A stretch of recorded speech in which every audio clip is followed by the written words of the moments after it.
Rushdan.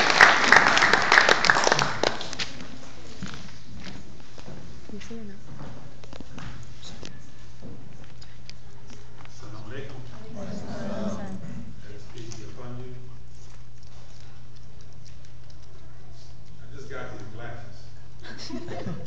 These are what you call, or what my optometrist called, Malcolm X's. Malcolm X.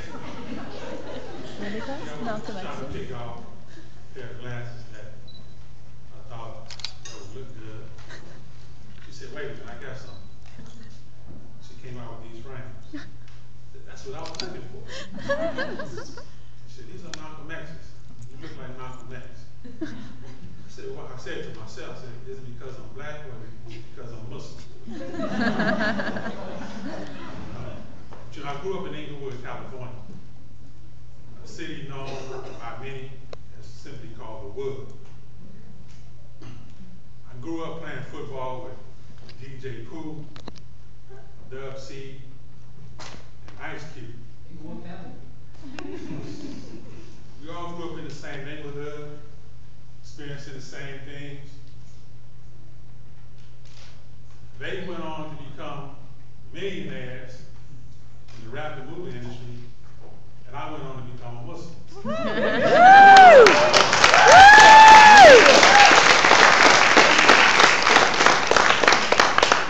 In the late 1980s and early 1990s, drug gangs was at its height in our community. Drug activity was at epidemic rate. If you were young, black, African American, your future was prison or death. But God saved me from that. In 1992, I became a Muslim. And what attracted me to Islam was the autobiography of Malcolm X.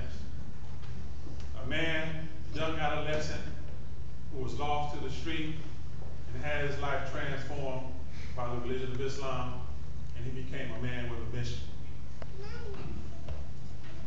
In 1992, when I became Muslim, I became active in the Muslim community.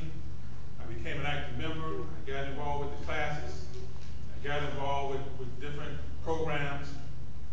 But in 2000, I began to feel stifled in my spiritual and intellectual growth.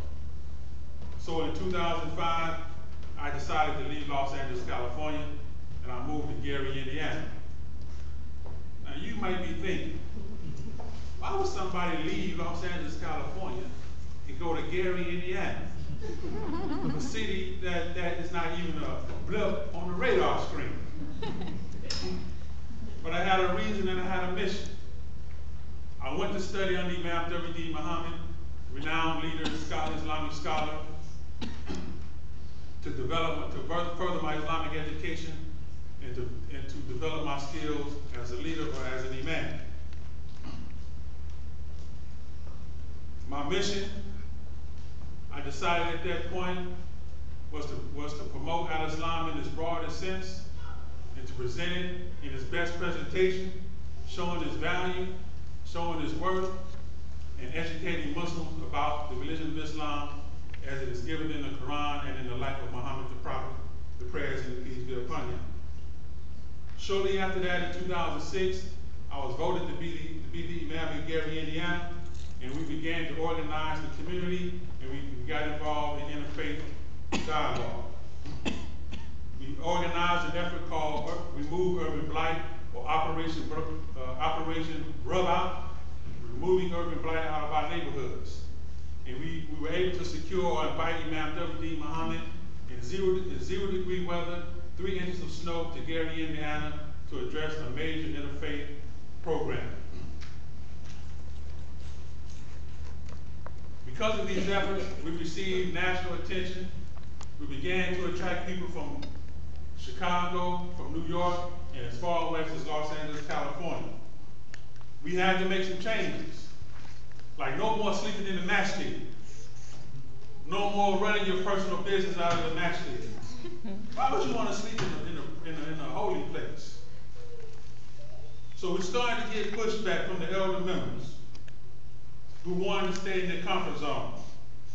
And one of the board members came to me and told me boldly that your only job is to lead the prayers, and the day-to-day operations of the masjid will be given to you or relayed to you on a need-to-know basis. I told him, your point is well taken. So with leadership, you have to learn to be patient, and you have to learn to be, I didn't want to go back to Inglewood on him, so. All of this made me more determined to succeed in my purpose. I became so focused that nothing else mattered. I didn't take a salary from the masjid. I was in business for myself to take care of myself and my new wife, who was living in New Jersey at the time.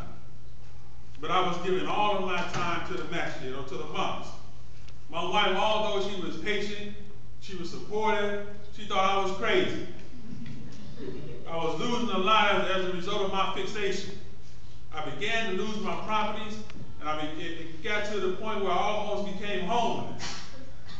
But none of this mattered, because my purpose was to promote Al-Islam's beauty and to show how it could change people's lives and improve their condition. And that is still my purpose today. But I had a realization, people. The moment the truth hit me, my own condition wasn't getting better. It was getting worse. This helped me to understand that leadership is uninhibited when it operates from a position of strength, where your foundation is strong and not from a position of weakness. It has to be able to sustain itself. And I asked myself, how can I say or tell people that I have a message that would improve your life when it doesn't look like it's improving my life? They will say, you need to hear you need to hear my message. My wife is funny. She would call me and she would say, Brother Imam. When she say that, I know she's got something.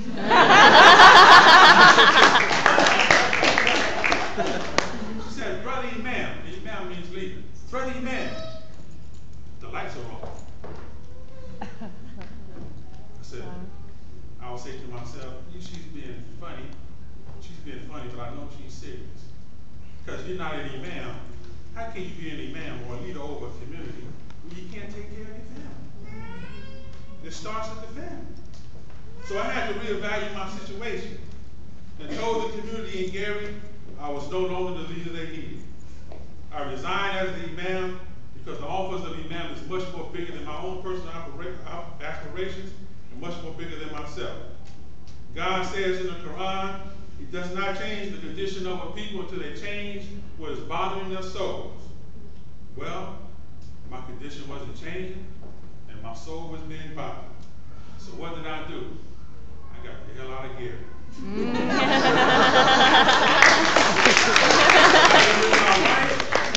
I united with my wife, and I got me the job.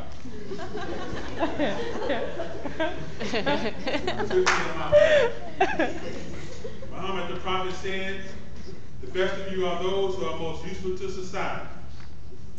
So God has blessed us to be a part of AMCLI, equipping us with the skills to help us organize and build a community and to help people reach their potential. We were recommended to AMCLI because someone saw potential in us. Someone thought we were best qualified. We were selected by AMCLI because someone thought we were best fit for the program. And God chose us to be a part of AMCLI. God chose us to do the work that we do because He saw in us the best intentions. We have received 9 months of training from Fortune 500 trainers, Fortune 500 company trainers, USC professors. Yesterday we got a Harvard Law School education.